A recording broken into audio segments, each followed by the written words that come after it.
लेकर मायावती ने उनको बड़ा झटका दिया, यह ऐलान करके कि इन चुनावों में वो किसी के साथ कोई समझौता नहीं करने जा रही है, अकेले चुनाव लड़ेंगे। राहुल गांधी ने कल अपनी यात्रा की शुरुआत की मणिपुर से और उनको उसी दिन एक बुरी खबर और मिल गई।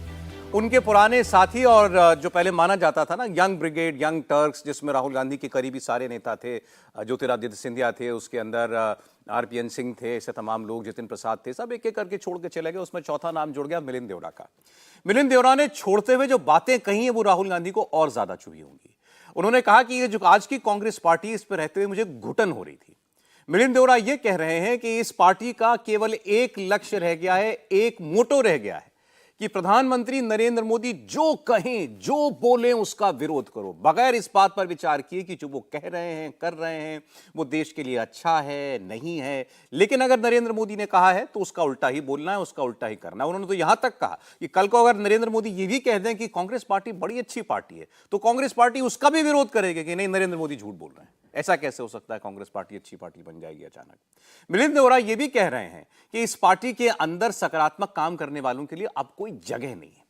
हालांकि ये बात भी सही है कि मुद्दे इकट्ठे होते रहे होंगे, लेकिन जो सबसे बड़ी बात रही वो उनकी अपनी सीट की वजह थी। जिस सीट से वो चुनाव लड़ते आए, लोकसभा का पिछला चुनाव तो वो हार गए थे, वो सीट इस बार उद्धव ठाकरे की पार्टी जो है वो कांग्रेस पार्टी से चाह रही थी, और शायद समझो इस बात को लेकर के कांग्रेस ने उनके साथ डील भी कर ली थी, और ये मिलिंद देवड़ा को बिल्कुल मंजूर नहीं था। लेकिन फिर भी उनको अपना भविष्य पार्टी के अंदर अगर कहीं और नजर आ भी रहा होता तो शायद इतना बड़ा फैसला वो नहीं करते। तो मिलिंद देवड़ा की कुछ बातें आप जरा सुनिए, वो कांग्रेस पार्टी के लिए क्या कहना चाहते हैं आज की तारीख में, नरेंद्र मोदी के लिए वो क्या कह रहे हैं, और अब जब उन्होंने नरेंद्र मोदी की सहयोगी पार्टी शिवसेना ज्वाइन कर ली है तो उनकी राजनीति आगे कैसे बढ़ेगी। जिस प्रकार से पिछले 10 वर्षों में राजनीति हो रहा है, पर्सनल अटैक्स, हर चीज को लेकर प्रधानमंत्री यदि कुछ, हमारे देश के यशस्वी प्रधानमंत्री नरेंद्र मोदी जी यदि कुछ प्रपोज करेंगे, मेक इन इंडिया, मुझे याद है जब उन्होंने प्रपोज किया, उनका विजन क्या था कि भारत सबसे बड़ा इलेक्ट्रॉनिक्स इंपोर्टर है पूरी दुनिया में। तेल एक्सपोर्ट से भी ज़्यादा इलेक्ट्रॉनिक्स की इंपोर्ट्स होती है, और हमें भारत को आत्मनिर्भर बनाना चाहिए। इसकी बहुत सारे कारण हैं। एक, स्थानिक लोगों को, भारतीय लोगों को रोजगार मिलेगा, लेकिन इसका एक रणनीतिक कारण भी है कि हम चीन जैसे देशों को, उनकी अर्थव्यवस्था को मजबूत नहीं करेंगे। उनकी यदि हम अर्थव्यवस्था को मजबूत करेंगे तो उनका सेना मजबूत होगा, और भारत के बॉर्डर पे वे हमारे लिए प्रॉब्लम क्रिएट कर सकता है। मुझे याद है मैंने उस समय पार्टी के नेतृत्व को भी कहा कि हमें कुछ कंस्ट्रक्टिव सजेशंस देना चाहिए। अपोज करने के बजाय यदि हम कहते थे कि मेक इन इंडिया ऐसे होना चाहिए, मेक इन इंडिया के लिए हमें किन चीज़ों की ज़रूरत है, ज़मीन की ज़रूरत है, मैन पावर की ज़रूरत है, इंफ्रास्ट्रक्चर की ज़रूरत है, बिजली की ज़रूरत है, हम चीन के अगेंस्ट कैसे कम्पीट करें। सो ऐसे बहुत सारे उदाहरण हैं जिसकी वजह से हम जैसे लोग सफोकेट हुए हैं। पार्टी की पॉलिसी थी कि oppose for the sake of opposing. मैं इस बात को मैं एक्सेप्ट कर सकता हूँ कि कभी कभी चुनाव के समय आपको अपोज करना पड़ता है, ये होता है, हर लोकतंत्र में ऐसे होता है। लेकिन 5 सालों के अंदर, चुनाव 5 साल में एक बार आती है, उन 5 सालों के बीच, चुनावों के बीच कुछ तो कंस्ट्रक्टिव काम करो, कुछ सजेशंस दे दो देश को हमें कैसे आगे बढ़ाना चाहिए। और वो कांग्रेस जो पहले देश को एक नेशनलिस्टिक पार्टी थी, राष्ट्रवादी पार्टी थी, आज उत्तर भारत और दक्षिण भारत के बीच में विभाजन पैदा करने की कोशिश कर रही है। आज कास्ट सेंसस, हम भी चाहते हैं कि सभी जाति के लोगों को सही ढंग से प्रोपोर्शनल रिप्रेजेंटेशन मिलना चाहिए, ये हर एक राजनीतिक दल का मानना है। लेकिन पार्टी की प्रॉब्लम है कि वोट इकट्ठा करने के लिए, पार्टी की ओर वोट आकर्षित करने के लिए, ऊंचाई तक पहुंचने के लिए कुछ हद तक गिर सकते हैं, नीचे गिर सकते हैं। और इस प्रकार की राजनीति में मुझे कोई इंटरेस्ट नहीं है, दिलचस्पी नहीं है। मिलिंद देवड़ा की बातों को अगर आप सुनेंगे, और वैसे इससे पहले भी अगर उनका बड़े मुद्दों पर जो रुख रहा है, तो एक बड़ी बैलेंस सी शख्सियत है। कभी हाइपरबोल में नहीं बात करते कि उस पार या इस पार, या अगर किसी को चढ़ाने पर आएंगे तो नरेंद्र मोदी की शान में कसीदे पढ़ दिए हों, या आज भी पार्टी छोड़ते वक्त भी अपनी पार्टी को लेकर के बहुत कुछ उल्टा सीधा कहा हो, चाहे राम मंदिर का मुद्दा हो, 370 का मुद्दा हो, इन्होंने स्टैंड अपनी पार्टी से अलग लिया और बड़ा क्लियर स्टैंड लिया कि इस पर हमारी राय ये होनी चाहिए। और ये जो बात वो कह रहे हैं, आम लोग इस चीज को महसूस करते हैं कि भाई कुछ तो अच्छा कर रही होगी ना ये सरकार। 10 साल में कांग्रेस पार्टी को क्या कुछ अच्छा नजर नहीं आया नरेंद्र मोदी के काम में? एक भी चीज, ऐसा कैसे हो सकता है? मिलिंद देवरा वही बात कह रहे हैं। नहीं, मुझे लगता है सौरभ जी ये मतलब बड़ी आसान सी बात लगती है, लेकिन अगर इसको थोड़ा सा गहराई से ध्यान से देखें तो एक व्यक्ति जो मुख्यमंत्री से प्रधानमंत्री बन जाता है, करीब करीब 1.5 दशक मुख्यमंत्री, 13-14 साल, और उसके बाद फिर करीब करीब 10 वर्ष प्रधानमंत्री हो ही गए, मई में हो जाएंगे पूरे। उसके बावजूद उस व्यक्ति को लेकर एक पार्टी और विशेष करके उस पार्टी के एक परिवार में कटुता है, जहर जैसा है, विष भरा हुआ है। और वो चूंकि वो पार्टी वो परिवार चलाता है, तो दूसरे जो सारे लोग हैं दे आर सपोज टू, यानी एक तरह से कहें कि दे आर बाउंड टू, वो मतलब उनके ऊपर ऐसा नहीं है। कांग्रेस में बहुत से लोग हैं जो कंस्ट्रक्टिव पॉलिटिक्स कर सकते हैं, जो समय समय पर जिसको कहते हैं ना कि सिर्फ इसलिए कि विरोध करना है तो विरोध करें, ऐसा नहीं। लेकिन मिलिंद देवड़ा और उनके पिता मुरली देवड़ा, उनकी राजनीति, अभी जयराम रमेश को मैं सुन रहा था तो कह रहे थे कि हम आज याद करेंगे मुरली देवड़ा जी को, जिनके हर पार्टी में अच्छे संबंध थे लेकिन वो कहीं नहीं गए। लेकिन मिलिंद देवड़ा जो कह रहे हैं, जरा वो बात तो देश सुनेगा। इस देश में जिसको कहते हैं ना कि निजी उद्यमियों की एक क्रांति हुई, तो धीरू भाई अंबानी उसके प्रणेता बन गए, जिन्होंने कहा कि भाई सब कुछ शेयर होल्डर तय करेगा, एक एक शेयर होल्डर हमारा बड़ा महत्वपूर्ण होगा। रिलायंस की एजीएम होती तो मेला जैसा कभी कभी लग जाता है। वहां से जब हम आगे बढ़े तो आज राहुल गांधी क्या कह रहे हैं? हर उद्योगपति चोर है, हर जो बिजनेसमैन है वो सूट बूट की सरकार चलाता है। नरेंद्र मोदी कौन है? तो वो सिर्फ और सिर्फ उन्हीं के लिए काम करते हैं।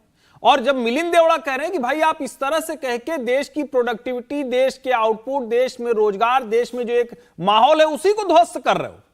और ये काम कौन कर रहा है? जिस पार्टी के नेता, ठीक है वो गांधी परिवार से नहीं थे, लेकिन इसका मतलब थोड़ी नहीं हुआ श्रेय तो कांग्रेस को ही जाएगा। जिस पार्टी के नेता पूर्व प्रधानमंत्री पामुलवर्ती वेंकटपति नरसिंहा राव, जो दक्षिण भारत के बड़े नेता, जिन्होंने इस देश में सरकार चलाई और ऐसे समय पर ऐसे निर्णय लिए कि उसके पहले देश का सोना चंद्रशेखर जी के समय में गिरवी रखने की नौबत आ गई। इतना बड़ा रिवोल्यूशनरी, इतना बड़ा आर्थिक क्रांति का जनक, उस पार्टी के लोग आज कह रहे हैं कि नहीं नहीं उद्यमिता खत्म कर दो, रोजगार खत्म कर दो, बिजनेस खत्म कर दो। और उसको क्या कहते हैं कि नहीं नहीं ये नेहरूवियन आइडिया है। तब जब ये बात जोड़कर देख जाती है तब समझ में आता है कि भैया मोदी का विरोध करते करते सचमुच ये लोग देश का विरोध कर रहे हैं, देश के कारोबारी माहौल का विरोध कर रहे हैं। जो भी संभावनाएं देश देख रहा है, अच्छी बात यह है कि समय बदल चुका है, सब कुछ सामने आ जाता है। अब आप कहते हैं कि नहीं नहीं सब बड़ा खराब चल रहा है, तो ऐसा नहीं कि कोई मान लेगा या कोई अखबार कह ले या मेरे जैसा कोई विश्लेषक कह ले कि अच्छा बुरा उनको अपने अगल बगल दिखता है कि अरे यार ये तो अच्छी सड़क बन रही, भाई यहां रेलवे नहीं थी आ गई, यहां रोजगार नहीं था, हमारे अगल बगल के इतने घर खाली हो गए छोटे शहरों में। क्यों? क्योंकि उन सब घरों के बच्चे कहीं न कहीं किसी न किसी रोजगार में हैं। वो लौट के आते हैं तो फ्लाइट से आते हैं, एसी सेकंड क्लास और फर्स्ट क्लास के टिकट में आते हैं, अपने माता पिता को भी साल में 2 बार घुमाने ले जाते हैं, जो कभी आते नहीं थे झांकने के लिए कि भाई लौटेंगे तो 20,000 रुपए लग जाएगा। मुझे लगता है बदलते भारत की समझ कांग्रेस को नहीं है, और जो मिलिंद देवड़ा कह रहे हैं इसीलिए उनको हर कुछ विरोध करना है। आप सोचिए अटल सेतु तक का विरोध हुआ है, आप जरा कल्पना कीजिए, अटल सेतु का विरोध हुआ है, वंदे भारत का विरोध हुआ है, अमृत जो नमो भारत ट्रेनें हैं उनका विरोध हुआ। यानी जो आपकी कोई विरोध की वजह नहीं है भाई, ये विकास के काम है, जिसको कैसे कोई विरोध कर सकता है, उन सब का भी विरोध हुआ है। अच्छा, और जिस तरीके से इस पार्टी से जाना हुआ मिलिंद देवरा का, वो आपको पार्टी की, कांग्रेस पार्टी की फंक्शनिंग के बारे में भी बहुत कुछ बताएगा। आप उनकी, क्योंकि उन्होंने पार्टी छोड़ दी, उसके बाद जो जयराम रमेश थे उनके साथ उनके कुछ फोन पर बातचीत हुई है, वो मैसेज एक्सचेंज हुआ है, वो सार्वजनिक किए, जयराम रमेश नहीं। तो वो ये बता रहे हैं राहुल जी कि इन्होंने मुझे सुबह मैसेज किया 9 बजे, कल की बात तो बता रहे हैं, और उन्होंने मुझे कहा कि मैंने उनको 2:30-3 बजे के अराउंड रिप्लाई किया। एक तो इतने समय के बाद वो एक ऐसे व्यक्ति को रिप्लाई कर रहे हैं जिसके बारे में वो ये कह रहे हैं कि मुझे पता था कि ये जाएंगे, तो आप उसको इतने घंटों के बाद आप जवाब देते हैं। मिलिंद देवरा ये लिखते हैं कि आपसे क्या बात करना मुमकिन नहीं है, तो फिर उनकी फोन पर बात होती है। फिर वो कहते हैं कि मेरी बात राहुल गांधी से कराइए। मतलब राहुल गांधी और मिलिंद देवरा के बीच में कोई सीधा कोई कम्युनिकेशन का चैनल नहीं है, इससे ये बात भी साफ होती है। अब जो भी कहें जयराम रमेश की वो उनकी पहले डील हो गई थी, उनका तो जाना तय था, उनकी और वजहें हैं। कांग्रेस पार्टी ने अभी हाल ही में उनको अपना संयुक्त कोषाध्यक्ष बनाया। आप एक पार्टी को, एक व्यक्ति को इतनी बड़ी जिम्मेदारी आप दे रहे हैं, तब आपको नहीं मालूम था कि व्यक्ति जाने वाला है। आज वो चला गया तो आप कह रहे हैं कि इन्होंने डील कर ली और ये तो इनकी टाइमिंग नरेंद्र मोदी ने डिसाइड की है। देखिए, कांग्रेस पार्टी का दुर्भाग्य है कि उसके यंग जो नेता थे, जैसे जितिन प्रसाद, जैसे कि हमारे ज्योतिरादित्य सिंधिया, सचिन पायलट, मिलिंद देवरा, ये सारे यंग नेता माने जाते थे और ऐसा एक समय में लगता था कि ये सारे नेता जो हैं वो कांग्रेस पार्टी में बड़े ऊपर के स्तर पे आएंगे और कांग्रेस की आगे की रणनीति या आगे की कांग्रेस पार्टी को चलाना इन्हीं नेताओं के कंधे पे है। लेकिन हम देखते हैं कि ज्योतिरादित्य सिंधिया वहाँ से निकल के बीजेपी चले गए। हम ये देखते हैं कि सचिन पायलट के साथ किस तरह का व्यवहार हुआ। हम ये देखते हैं कि जितिन प्रसाद जो हैं वो कहीं हमको दिखाई नहीं देते हैं। मिलिंद देवरा का भी यही हाल था। कोई खास एक आध कोई चीज़ दे दी गई हो वो अलग बात है, लेकिन कोई प्रोमिनेंट रोल उनको बहुत सालों तक नहीं दिया गया। मैं उनको पर्सनली भी जानता हूँ और बहुत ही सौम्य तरीके से तरह के पॉलिटिशियन हैं। और उनके जो फादर थे वो एक स्ट्रॉन्ग कांग्रेसी माने जाते थे और उनका संबंध जो गांधी परिवार से था बहुत ही स्ट्रांग था। ऐसे में एक व्यक्ति का चले जाना, चाहे वो जो भी कारण रहा हो, अभी कारण ये बताया जा रहा है कि शिवसेना जो है वो सीट मांग रही थी, वही वाली जो कि वो लड़ते हैं लोकसभा चुनाव में, और कांग्रेस शायद वो सीट जो है शिवसेना उद्धव ठाकरे जो गुट है उसको देने जा रही थी। तो ऐसे में उनको इस बात की भी नाराज़गी थी। लेकिन इन लोगों का कांग्रेस से अलग होना अपने आप में कांग्रेस को बहुत कमज़ोर करता है। एक बात उन्होंने और कही, उन्होंने ये कहा कि कांग्रेस पार्टी के अंदर अब ये कल्चर है कि कोई जा रहा है तो जाने दो, मतलब हमारी बला से जाता है तो जा, हमें फर्क नहीं पड़ता। अगर वो ये बात कहने को मजबूर हुए, इसका मतलब शायद वो ये कह रहे हैं कि अगर कोई मेरी बात सुनता तो मैं रुक भी जाता। वहाँ दिक्कत ये भी तो है कि कौन सुनता है। देखिए, राहुल गांधी पे तो ये भी आरोप लगाए जाते हैं कि वो किसी की बात नहीं सुनते, किसी से मिलते नहीं, किसी की से बात पूरी तरह से नहीं करते, उनकी बात नहीं सुन पाते हैं। तो ये आरोप तो कांग्रेस पार्टी के नेताओं पर है ही कि जो उनके यंग नेता वो बात नहीं कर पाते अपने जो आला नेता हैं उनसे। नहीं, उनको ये लगता है कि हमने इनको सब कुछ दिया। चाहे तीनों चारों नाम जिनका हमने जिक्र किया, ज्योतिरादित्य सिंधिया, जितिन प्रसाद, आरपीएन सिंह, मिलिंद देवरा, भाई इनके बारे में आज आप देखिए तो कांग्रेस पार्टी क्या कह रही है, इनको क्या नहीं दिया हमने। 30 साल की भी नहीं थे, इनको मंत्री बना दिया था हमने, और आज जब पार्टी बुरे दौर से गुजर रही है तो उस वक्त ये सिला दे रहे हैं। इनके परिवारों ने, तो मणिपुर में होना चाहिए था इनके परिवारों ने कांग्रेस पार्टी को ज्यादा दिया। उनके पिता जो रहे हैं उन्होंने कांग्रेस पार्टी में ज्यादा कंट्रीब्यूट किया बाकायदा जो कांग्रेस पार्टी ने उनको दिया। तो मुझे लगता है कि ये अदर वे राउंड है। नहीं, अब अभी कोई बयान आया नहीं। ये बात अगर ये कहेंगे, उन्होंने तो कही है कि हमारा 55 साल का नाता था, तो कोई कह देगा इनके पिताजी को भी हमने बनाया था। नहीं, तो कांग्रेस जी भी कह देगी। ये अच्छा है कि ये बात हो रही है। यही तो मसला है ना। क्या एक पार्टी किसी परिवार की प्राइवेट प्रॉपर्टी जैसी हो सकती है? क्या यह संभव है क्या कि किसी पार्टी में आप कहें आज ठीक है, आज नरेंद्र मोदी हैं, अमित शाह हैं, उनकी पार्टी है, लेकिन भारतीय जनता पार्टी में जिसको कुछ मिल रहा है वो कहें कि हमने ही सब कुछ दिया है। ये जो प्रोप्राइटरशिप है, ये जो निजी संपत्ति मान लेना है, ये कोई आर्टिकल 8 में कंपनी थोड़ी नहीं लिस्ट हुई है। आप पॉलिटिकल पार्टी चला रहे हैं। और अगर आप सोचिए ये सारे लोग नहीं रहे होते, तो क्या इंदिरा गांधी जी के बाद राजीव गांधी को जिस तरह का समर्थन मिला वो मिल पाता? क्या राहुल गांधी जो 2004 से 2024 आ गया, लगातार लॉन्च पर लॉन्च होते चले जा रहे हैं, कौन सी ऐसी खूबी थी उनमें कि अमेठी का चुनाव उनको आहट हुई हारने की तो वायनाड चल दिए? किसने दिया उनको? और मुझे लगता है कि जब किसी नेता, कोई एक नेता, एक परिवार कहता है कि हमने दे दिया तुम्हें, तो वो लोकतंत्र का अपमान है, संविधान का अपमान है। क्योंकि यही तो कहा गया था ना कि हम डेमोक्रेसी करेंगे। ठीक है, किसी समय कोई नेता ताकतवर होगा, उसके पीछे हम चलेंगे। इंदिरा जी ताकतवर थी और उनकी ताकत थी कि पार्टी 3 बार तोड़ी और उसके बाद लोगों ने कहा कि ये तो गूंगी गुड़िया रह जाएगी। गूंगी गुड़िया ने दिखा दिया क्या है, पूरी पार्टी तोड़ के पलट दिया। कई राज्यों में उन्होंने ये काम किया। लेकिन न तो आपके अंदर वो ताकत है कि जनता से जुड़े हो कि आप राज्यों में कुछ कर पाए, न तो आपके अंदर एक क्षमता है कि आप संगठन चला पाए और कहें कि चलो ठीक है, अगले 1 साल तक हम ये राजनीति योजना बना कर रहे हैं।